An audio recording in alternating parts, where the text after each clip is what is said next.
Beruntung. Siapa orang yang beruntung? Manusia sentiasa bercakap-cakap yang seorang tu beruntung. Dia ada rumah, dia ada kereta, dia ada kerja, dia ada pasangan yang cantik, dia ada anak-anak, dia ada jawatan, dia ada kawan-kawan yang hebat-hebat. Ni semuanya untung. Tapi hanyalah untung dunia dan tak perlu didengkikan.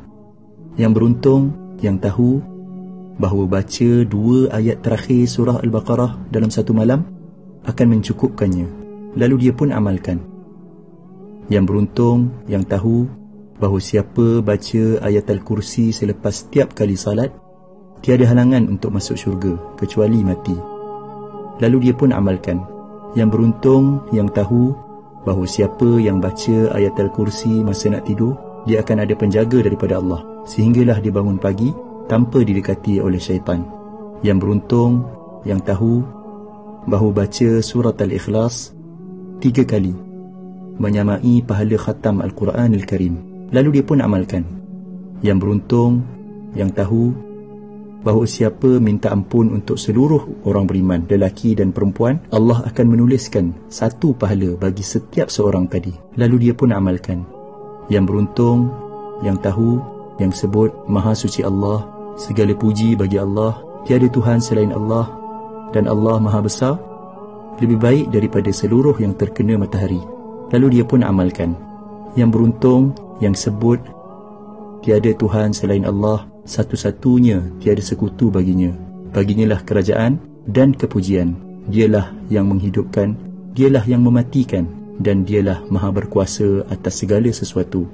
10 kali selepas salat maghrib dan 10 kali selepas salat subuh, sebelum dia mengubah kedudukan kakinya, menyamai pahala membebaskan 4 orang hamba daripada anak-anak Nabi Ismail AS. Lalu dia pun amalkan.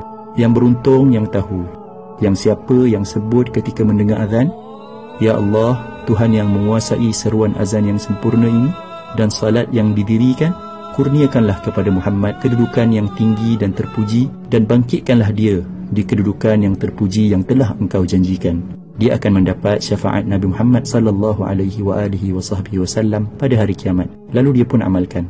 Yang beruntung yang tahu, yang dalam sehari ada 24 jam, tapi dia mampu membaca 1 juzuk Al-Quran yang mengambil masa lebih kurang 20 minit sahaja. Yang beruntung yang tahu, yang waktu duha ada lebih kurang 6 jam dan dia mampu untuk solat 2 rakaat duha yang biasanya tak sampai 5 minit pun. Yang beruntung yang tahu, yang waktu malam ada hampir 11 jam dan dia mampu untuk salat witir 1 rakaat yang mungkin tak sampai 3 minit pun.